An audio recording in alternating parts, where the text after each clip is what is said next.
Who's done what I have done in the space I have done it? Nobody. The Notorious Conor McGregor!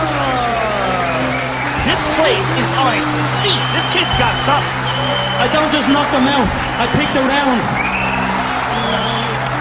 I said I'd put pressure on him that he never felt before, and that is what happened. And that looks hurt. He's coming the end. That is it! It is over! And Conor McGregor is victorious! You can say what you want about how I approach the game, but as far as I'm concerned, I own this game. Shot by shot, I will put him away.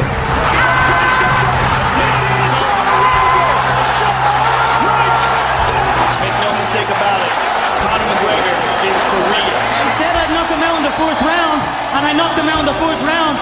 It's a new era of the fighting Irish. If one of us go to war, we all go to war. Fight it! And it goes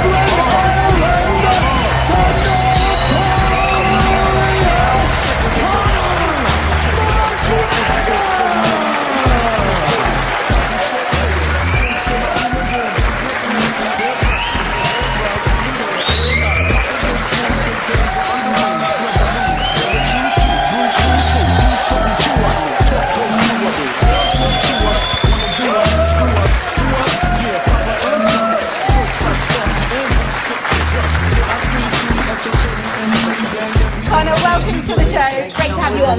Good to see you. All right. We finally got you here on Yeah. Pitches 4. Welcome, welcome. You was giving me the star treatment, so that's why I showed up. Your walk on music gives us goosebumps. Has anyone else ever got a walk on? Not like that. Not like that. Not like that. We reserved that for you. Now, we want to talk about everything you're doing now, your rise, your stardom, but let's take it back right to the beginning. Born in Dublin, proud Irishman. Talk to us about your childhood and growing up in Dublin. Yeah, you know, I just had a normal upbringing, like most young boys. You know, there was two things that were important: could you play football and could you fight? They're the two questions that were important where I came from. You know, so I started off playing football, and like most young boys, I dreamt of being a footballer. I used to run around on a pitch on my own, you know, kicking the ball against the wall, and running off, celebrating, dreaming of one day playing for a football team, you know. But as I got a little bit older and I started to venture outside of my little comfort zone, the estate I lived in or whatever, you start getting into fights, you know. When you're a young boy, you get into fights. So I said, you know what, football's for women. I think I want to be able to defend myself properly now. So I left the football behind and took up fighting. So it's a normal upbringing I had from where I am from. A couple of lovely quotes from your dad about you growing up. And you say you were born a fighter. The midwife told your mum Margaret that you actually were born with your fists clenched. Is that right? Yeah. My mum always says that I came out. I I haven't got my fists up there. Yeah, you didn't tell me that one. Yeah, I came out with my What an fists angel! up, yeah. What an angel! You think And look at that? that. Has your mum still I'm got? wearing something similar. Has your mum still got the bowl or not? I mean, Yeah. there's another thing that. You obviously didn't have a ball for your big. No, exactly. German helmet. Another thing your dad said, that you were a quiet boy growing up, but you were always the leader of the pack. Can you tell us about that time? Because you've told me other times how rough areas of Crumlin were as well. Yeah, I don't know. I was quiet in some situations, and I was loud in other situations, like most people. Sometimes you're shy, sometimes you're not. Crumlin it's a good area. It's a place I grew up in. All my friends are there. I love Crumlin. I love where I came from, and I'm proud of the area I came from, and that's it. It was a normal upbringing for me. But the boxing club was the place that first grabbed your attention there, wasn't it? Well, actually, it was a kickboxing club. I started doing some kickboxing. Ultimately, I was getting my ass whooped in situations. So I used to analyse them, you know, whereas people might just forget about it and just go on with their day. Some boys would. It's stuck in my head. What way should I have moved there? What way should I have reacted there? And it took up all my time. So I started going to different gyms. I started trying to learn different ways to attack and to defend myself in these situations. And that was that. I began with some kickboxing, then Crumlin Boxing Clubs, where I really started to learned some of the fundamentals that still stick with me today, and that was it. Just carry on, trying to be able to whoop everybody's ass and not get my ass whooped, and that's that. And then Father Trevor, he moves you out of that area, and at 17 you change schools and you meet Tom Egan, don't you? Yeah, Father Tony, yeah. Father Tony, sorry. No. Father Tony, my dad sounds like a priest. Father Tony. He's far from a priest, that man, yeah. What were we saying? Yeah, we moved. Yeah, when you I met was Tom about, Egan, your new school. Yeah, when I was about 17, I moved from Crumlin to Lucan, like more of a country kind of town. Well, it felt like the country at the time. I felt like I was in the back arse of nowhere, so. But at the time, I hated it, you know what I mean? I'm 16, 17 years old. I'm not making all my friends. You're at an age where you're not going to go and start meeting new people. You know what I mean? So I just always used to, and plus the boxing gym was up there, and I'd always travel down. But ultimately, it was a blessing in disguise because I met Tom Egan, as you said, when I moved school, and Tom was doing jiu-jitsu at the time. And then we started talking. The Ultimate Fighter, I believe, was on number 1. The Ultimate Fighter 1, and it was all on Bravo at that TV station. So we started talking about it every day. And then I'd go up to his house and train. He'd show me some jiu-jitsu moves. I'd show him some boxing moves, and then we'd basically punch the head off each other at the end of it. And we just having fun. 2 kids having fun. You know what I mean? And here you are. Look, 16, you meet Chuck Liddell. That's me with the Iceman. Yeah, I said to him, I put my hand there. I said, throw a right hook at that hand. He didn't throw a right hook, but. No, Chuck's the man. Chuck was probably the first star for me, you know, the first guy that I looked at and said, I think I want to do this, you know what I mean? And I pursued it, and luckily enough, I was honoured to meet him, and he was at the Dublin fight as well. I actually didn't get to meet him at the Dublin fight. I was really upset over that because in my head going out there, I said, this is going to be a good fight, you know, I want to hear what Chuck has to say. You know, after the fight, I wanted to go and talk to him, you know what I mean? But I didn't get to, but I'm sure I'll get to bump into him again in the near future. Let's talk about your career. So you went pro in 2008, first fight in the UFC 2013 against Marcus Brimage. You won that one, round 1 knockout, and really set the scene, really set yourself out there. People took notice. Can you recount that fight and your memories of your debut? You know, throughout my career, throughout this journey I've been on, when the UFC came knocking, it was right. Everything just fell into place and it was right. I knew I'd only need one. At that time, I knew I'd only need one chance. Just give me one chance, I'm going to take it. I'm going to take it home. I'm going to put my nation on the map. I'm going to steal the show. I'm going to run. I'm going to begin the takeover. So everything just happened at the right time. I felt in great shape. I knew Marcus was 3-0 in the UFC at the time. He was a good guy. He came from the Ultimate Fighter show, and I was supremely confident going in there. I knew that these guys had never seen anything like me, or I knew looking around the roster that there was nobody like me in there. So I was confident. I went in and I put them away in 1 round, got that money, that sweet money that it's all about at the end of the day. And then I got out of there. Because you were on, pardon there, you were saying just weeks before that fight when you got the performance bonus that you were on benefits, and suddenly everything changed. Yeah, you know, it's a tough game, you know, when you're chasing the dream, you know, but unfortunately for me, it worked out. It came just at the right time, just when I was probably just at the time where I was like, you know what, if this doesn't come pretty soon, I don't know what, I'm probably just going to bounce from this and try something else. But it came at the perfect time, and again, when I got that call, I knew I was going to make the maximum amount of money possible, and I did. I couldn't have made any more money on that first one. And as you say, it was the right time, and they recognised what you were straight away, and then the lights get dimmed in your next fight in Boston. That doesn't happen for a fighter in their second fight. What did it feel like when you walked out to this in Boston? Yeah, but I'll tell you what, Boston is some city. That venue itself, 20,000-seater stadium, the TD Garden, they're all Irish over there. Every single person is an Irishman over there. They're absolutely crazy. But at the time, I didn't know anything about the blackout treatment. I just knew that they stepped me back a little bit. They told me, stay back a little bit in the arena and we're going to film your walkout. So I knew something was up. So I just said, you're going to film me. I'm going to make the champions walk. So something like that I said to them. So I knew something was up. But again, when you're in the moment, it's good to embrace it, but it's hard to kind of really understand what's going on. It's when after it, then you look back. And looking back, it was phenomenal. It was phenomenal to walk out there and see all the Irish flags, get the blackout treatment. I am grateful for it. Now, in that fight, you did tear your ACL that took you out for 10 months. You took it to the ground to get the fight done and get the win. But you said in some ways that injury was a blessing in disguise in how you evolved as a person. Yeah, 100%. You know, you take a blessing from everything. There's something to be taken from everything, and that was no different. That fight, you know, I got to sit out a little bit. I got to reevaluate things. I got to reevaluate my approach to training. I didn't really put too much attention into prehabilitation work.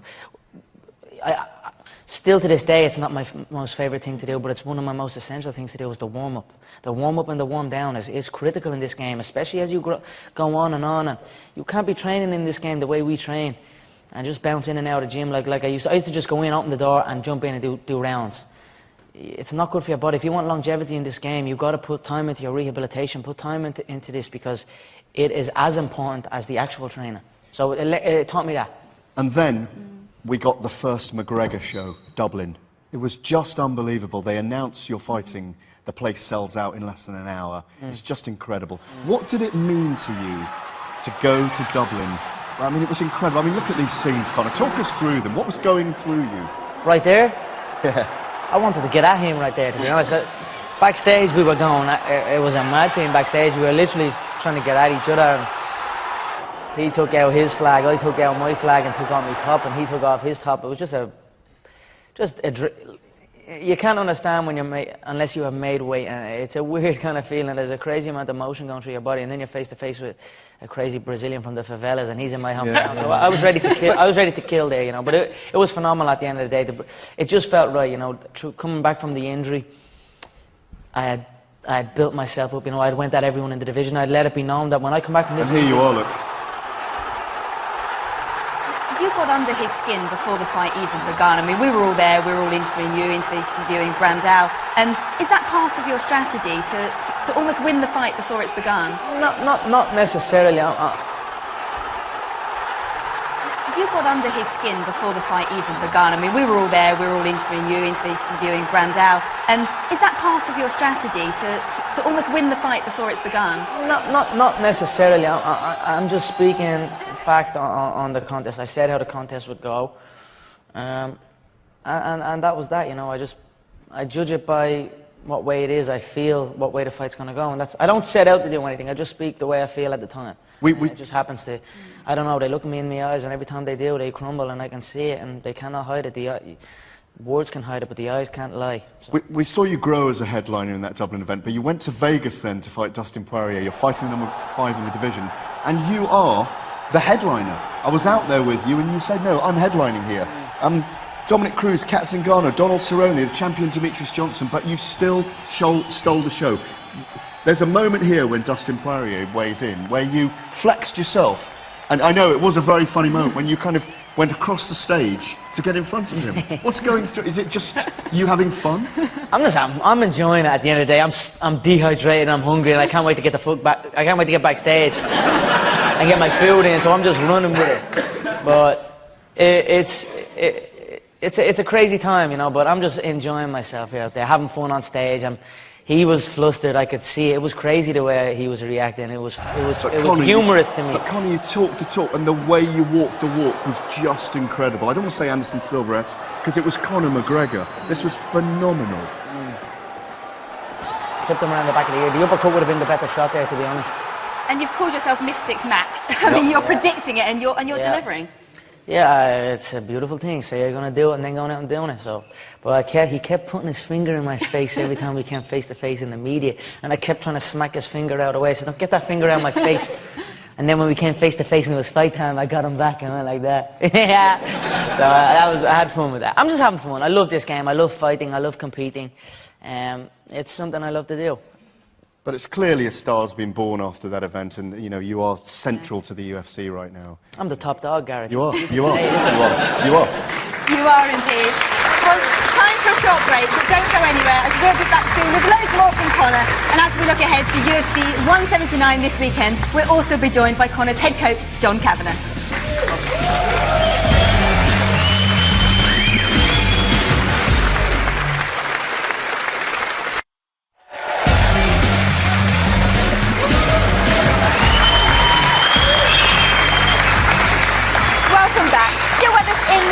Conor McGregor, and we're delighted to welcome head coach at Straight Plus Gym in Ireland, John Kavanagh. Thanks for joining us, John. Still Still to come on the show tonight, we have members of the National Karate Squad here to perform a demo. And later on, we'll be talking live to featherweight title contender Chad Mendes. And on that note, let's turn our attentions to this Saturday night. And the Octagon returns to Rio for UFC 179, where in the main event, Brazil's one remaining champion will look to defend his belt on home turf against a challenger hell-bent on revenge and claiming the gold for himself. In January 2012, Jose Aldo and Chad Mendes squared off in Brazil with the UFC featherweight title on the line. Much of the first round was closely contested, but with just seconds remaining, the champion produced something special. Oh! That's it! And it is all over!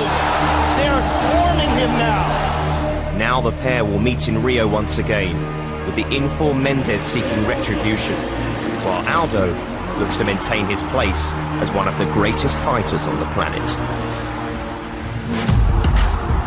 Over the past 6 years, Jose Aldo has become the dominant force at 145 pounds, thanks to his brilliant movement and devastating striking. This guy is a phenom. He's in a class of his own. Jose Aldo is a scary guy. After joining the WEC in 2008, an incredible run of 5 straight knockouts quickly earned him a title shot, and the Brazilian took full advantage. Jose Aldo now is just teed off on Mike Brown, and that's it! We have got a new champion in the featherweight division!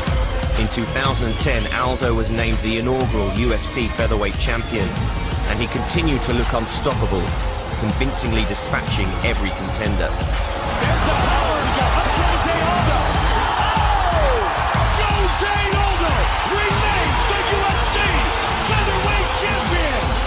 The man from Manaus is widely considered one of the best pound-for-pound fighters in the world, but his latest challenger is a familiar face, eager to knock him off his pedestal.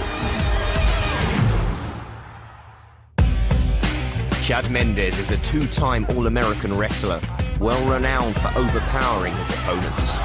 Such a strong wrestler. Strength, powering up and slamming him down. The Team Alpha male fighter has also developed his striking, adding vicious knockout power to his arsenal. He's going to finish it right here, and it's all over! Chad Mendes, impressive. Mendes moves swiftly from prospect to contender, with 4 imposing victories in the WEC. And Mendes just shoots and has no problem getting a takedown. He is just so strong. And the Californian continued to find success after signing with the UFC, taking his perfect career record to 11-0 before earning a shot at the champion. The defeat to Aldo remains the only blot on his CV, and over the past 2 years, Mendes has been in the form of his life, racking up 5 consecutive wins, 4 of them by knockout.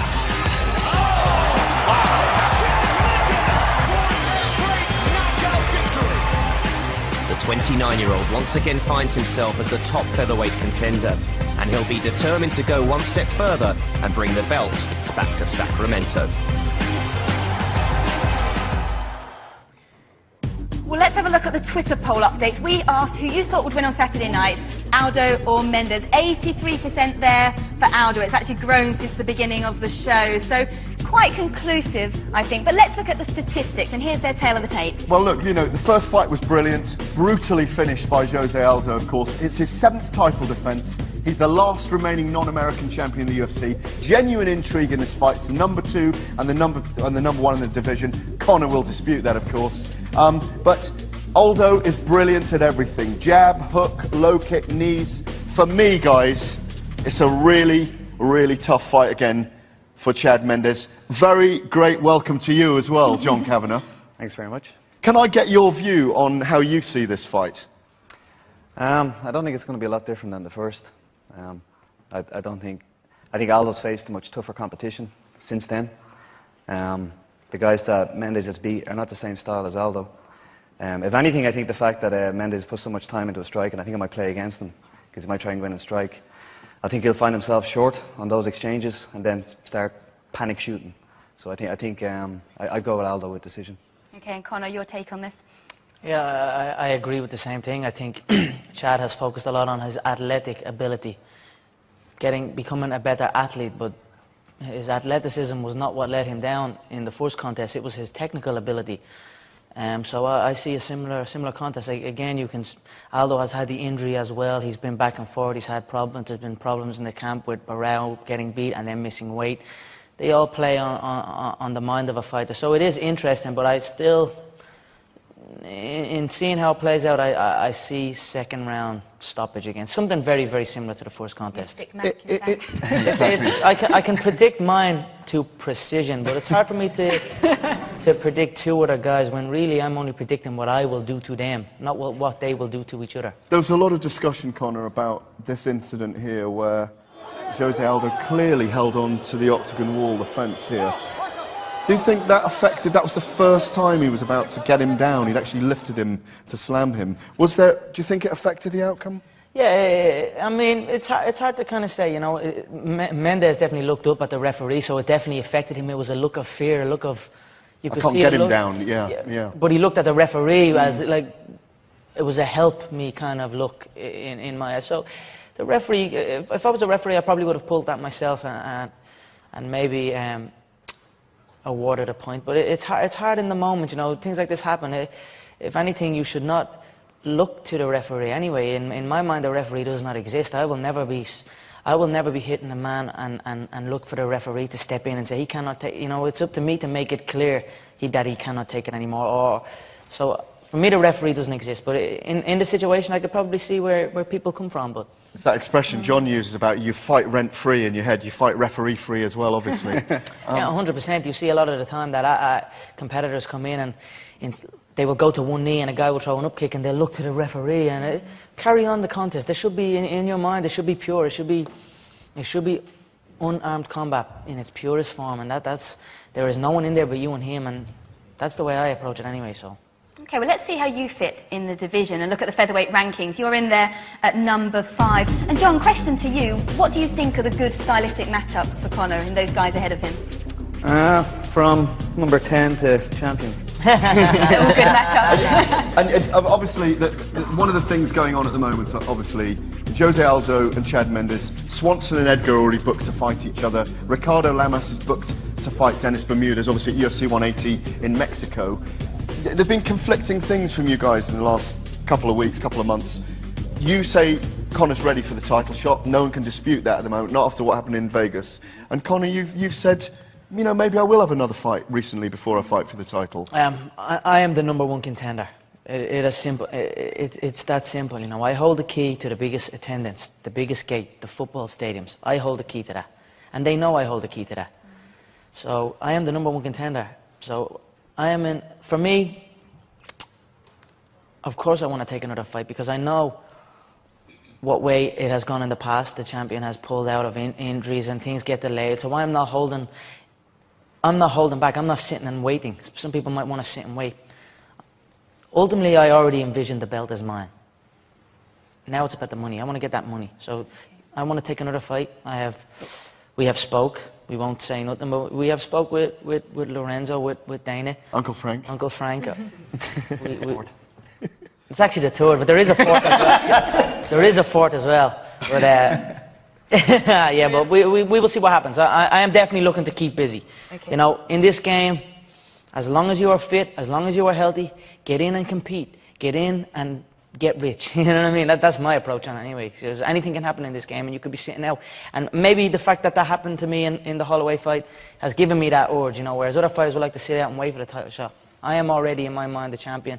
Let's just continue racking up them bills. Okay. Well, Rachel is in the audience with some questions for you from our audience members. Rachel. Thank you, Caroline. So, yes, we have Luke here first, who has a question for Conor, I believe. Yes. Hello, Conor.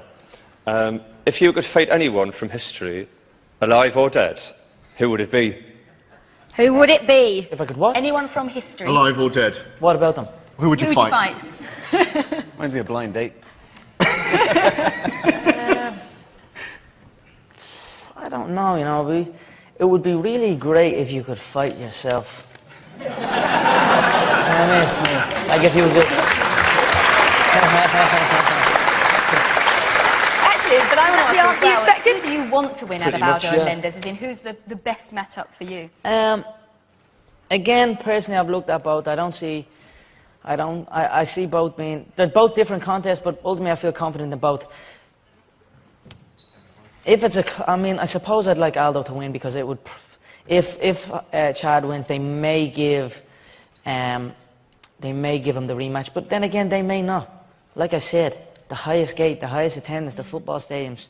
When you have that backing, you have control. So I hope it's a good contest at the end of the day, you know. And whoever wins, wins.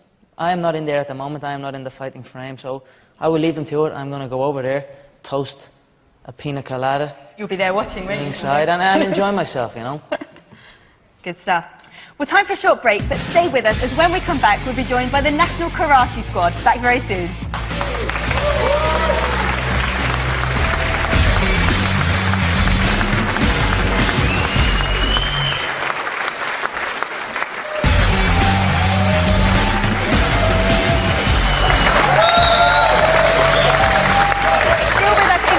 Conor McGregor and John Kavanagh, and lots more from them coming up. But first, I'd like to welcome to the show members of the National Karate Squad who are here to showcase their skills, all of whom have been selected for the upcoming World Championships in Bremen, Germany in November. I'd like to hand over to head coach William Thomas. So take it away, William. Thank you. Thank you.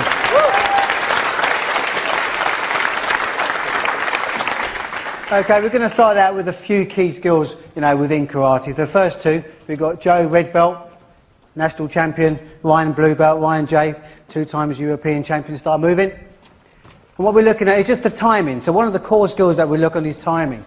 Judging the timing of the opponent coming in, and then just timing him out. When you're ready. Bang.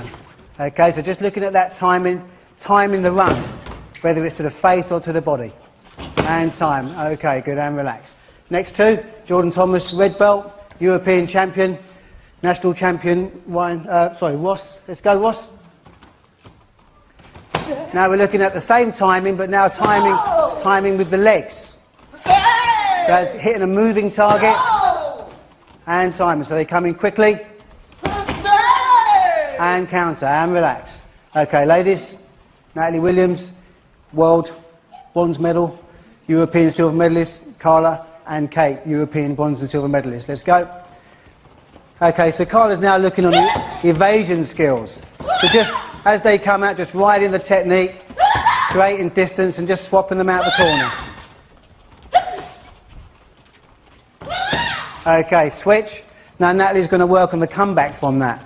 So then the attack and then come back. Break off and then come back. Break off and then come back. And relax, ladies. Good. Okay, now, the last thing that we add to all this is speed. All right, so that's a key thing, speed and technique. So can we have some music, please? Okay, first two, let's go, give them some support. Okay, they're going to be working on their attacks. On your attack.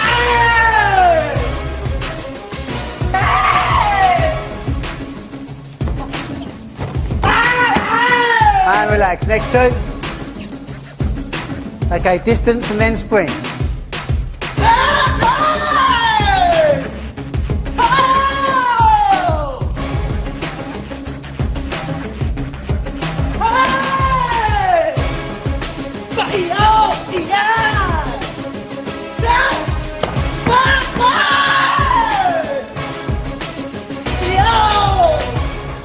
And time, change, ladies. Last one, well done, guys.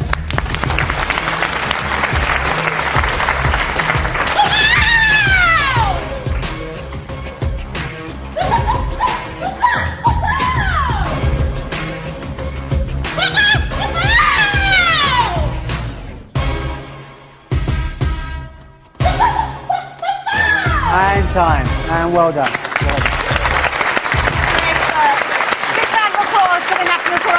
Great stuff. I just want to say congratulations to Jordan, who's emulated his father, William, in becoming the European champion first of all. Congratulations. Thank you very much. Conor, when you watch this, it reminds us of your elusiveness as well when you move around the octagon. Yeah, it's a beautiful thing to see these traditional stylists come up close and personal. You know, these are some phenomenal martial artists, and I think for martial arts, for traditional martial arts, the basis was all about flexibility, all about balance. These are the basic fundamentals that were, and somewhere along the line in mixed martial arts, they were lost. and it became about heavy sparring, and it became about lifting weights and explosiveness. It drifted off wrong. But this traditional style, you can see how quick they are on their feet, the dexterity in their legs, their balance, it's phenomenal to watch, and it's beautiful for you to even say that, to consider that I am bringing that back in, because that is what true martial arts is all about. But it does look very much, you seem, the way you fight, that you practice this when you're in the gym, no? Yeah, 100%, you know, that light, loose, fast, that's the way to train, you know. It's not about getting in. It's not about getting in and beating each other senseless. That was solid oak, that was, yeah. You're not going to be a willing volunteer in your beautiful new tweed suit there, but we've got some willing volunteers to have a go from the audience tonight. Where are our victims? There Victims, they are. I like it. Great. Take it away, William. Okay, what we're going to do, we're going to work on just the first skill that you saw, which was just timing. And it's that skill of, like, when your opponent initiates the move, that you have the timing to hit them flush, good technique, bang, and straight in. So Michael initiates straight down the tube. Where's the volunteers? Ooh, nice. Next. Hey.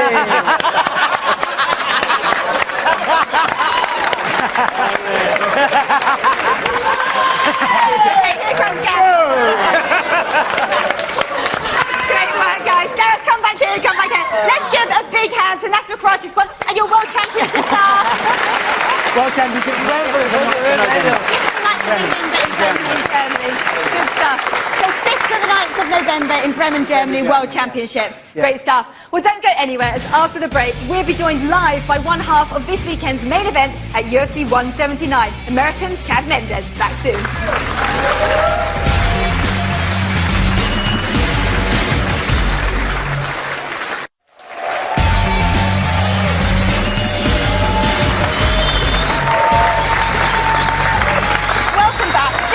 Conor McGregor and John Kavanagh. More from them shortly. But first, I'm going to hand over to Gareth, who's joined on the video link by this Saturday night's featherweight challenger, Chad Mendes. Big round of applause for Chad, guys.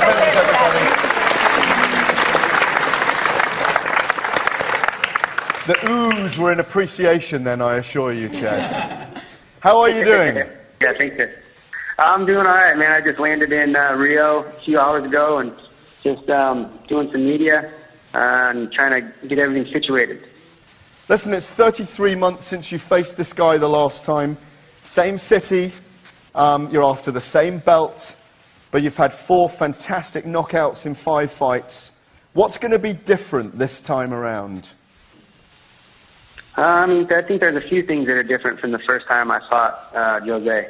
You know, the first time I fought him, you know, I had 2 fights in the UFC under my belt. You know, that was the first time I'd ever flown, you know, to a different country and fought, especially going to a country, you know, fighting a guy that is Brazilian in Brazil. You know, the crowd was crazy, chanting, "You're going to die." You know, I had to take all the media on my shoulders because everybody knows Jose doesn't do any of it. You know, and so it was just a lot of responsibility, a lot of stuff, huge learning experience. You know, I think probably the most important thing that's changed, though, is having a head coach. The first time we fought, I didn't have a head coach. You know, it was basically all of us at Team Alpha Male, just kind of helping each other out and coaching each other and kind of just doing what we thought was right.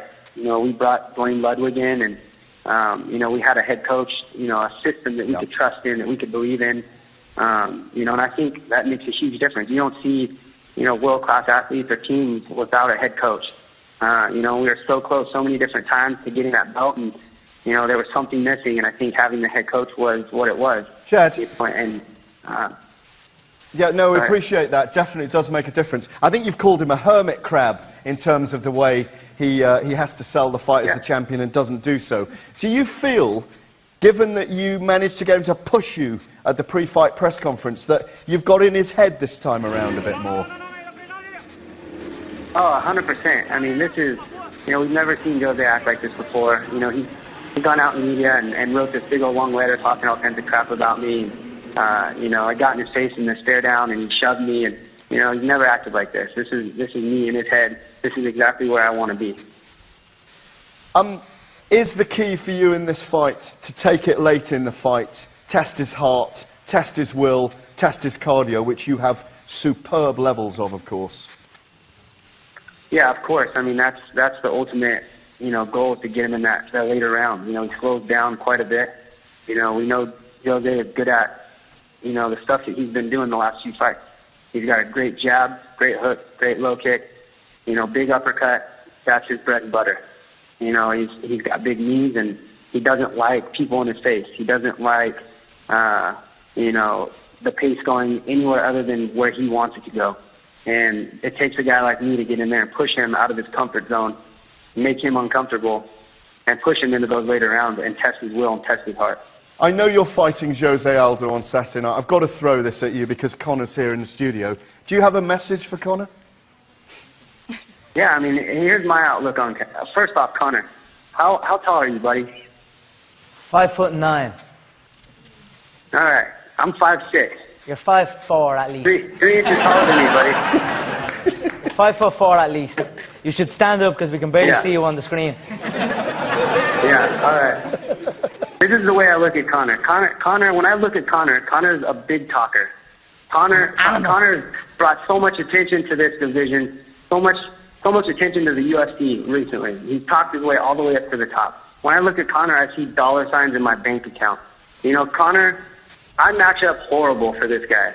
Conor, do you know what wrestling is? I could rest my balls on your forehead. Yeah, I know. So when I look at this guy, I see dollar signs in my bank account. This is a bad matchup for him. If he ever wants to do this, I'd be down to come to Ireland. I'd sell out an arena with you and let's make that big bucks. Personally, I don't see I wish you all the best. I don't think it's going to be any different from the previous contest. But don't worry, Yeah, I will already. take that belt Yeah. from Jose, and I will come back hunting for your little midget head. Okay.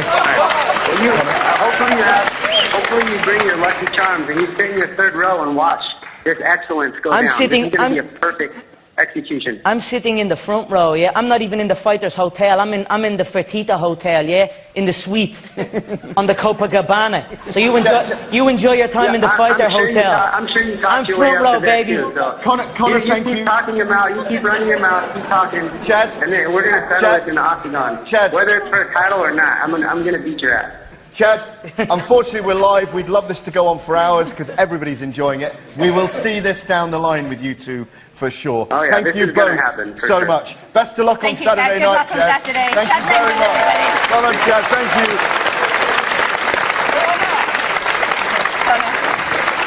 You didn't want to speak up then, but that riled you a little bit. You had I had a something bit to of say. fun. I had a bit of fun. It was all good, you know. Is that you having fun, or do you think about these things at You know, home? Do you think about the lines you want to say? No, I don't. I just roll with it, you know. I say it as I see it, you know. But personally, he's cutting weight. I can understand the situation he's in. As a respect, you know, I wouldn't really want to, you know, it's tough, fight week, making weight, all these media obligations. But if you come at me with some shit, you best believe You I'm rest gonna it on shut you their down. head. I'll place it nicely on their crown. Oh, brilliant. Well, of course, there are other fights taking Go on, place mate. on Saturday night. So let's look at the rest of the card. Co-main event in particular being interesting at light heavyweight. Yeah, of course. We've looked at Aldo and Mendes there. At light heavyweight, number 4, Glover Teixeira against number 6, Phil Davis. Both coming off losses, of course. Both need the victory to be relevant again in the division. Fabio Maldonado and Hans Stringer also, and Darren Elkins, Lucas Martins, Diego Ferreira and Benil Dariush making up the card. But I think the thing is, we're all feeling we can't wait for Conor to get down to Brazil. You'll be there tomorrow. You'll be there tomorrow evening, won't you? Yeah, I'll be on the Copacabana in my Speedos. Hotel Petite. Well, in fact, I must say that we need to apologise if any of the language tonight has offended anybody. We're sorry for that. Okay, the rest of the event, co-main event, is that one you're looking forward to? Phil Davis, Glover Teixeira, both looking to get back to winning ways. It's definitely an interesting one for the light heavyweight division, but I have my eyes firmly set on the main event. I am heading there for the main event. It's hard for me to pay attention to the other one.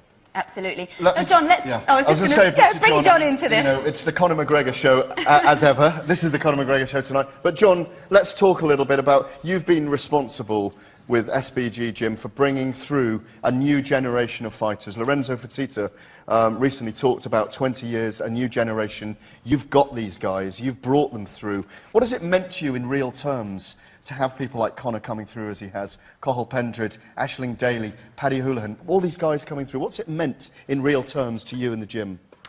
There's a real wave of confidence in the gym right now. And like we have a team that competes in kickboxing and jiu-jitsu and wrestling, and we're winning across the board, or doing very well anyway. And so that's the biggest thing I've seen, right from the kids class. I still coach kids class, I really enjoy doing it. And right from then up to guys that want to be, you know, the next Conor or Ash or Cathal.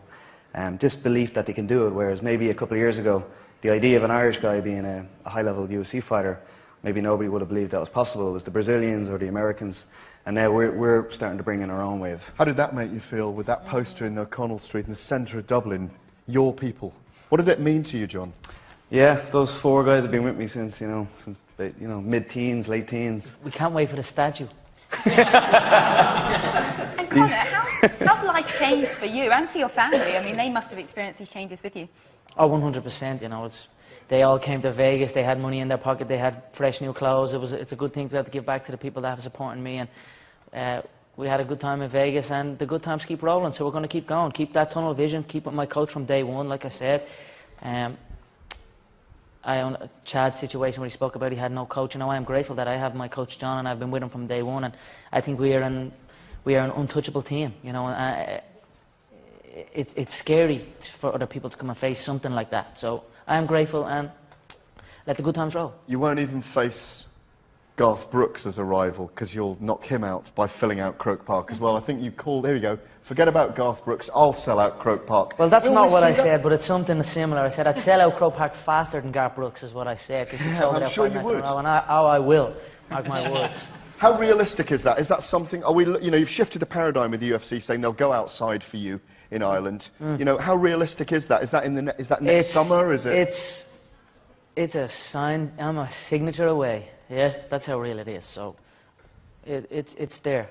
So it's going to be something phenomenal. You know, Croke Park, 80,000, 90,000 seat stadium. Nobody has ever done it. The little kid from Ireland, the highest gate, the highest attendance. It's historic, you know what I mean? And I'm proud to be doing it for my country. And Europe, the whole of Europe as well, you know, get that belt over to us, the Europeans. We have not got a belt yet, and it's going to be something special. You're special, definitely. Amen.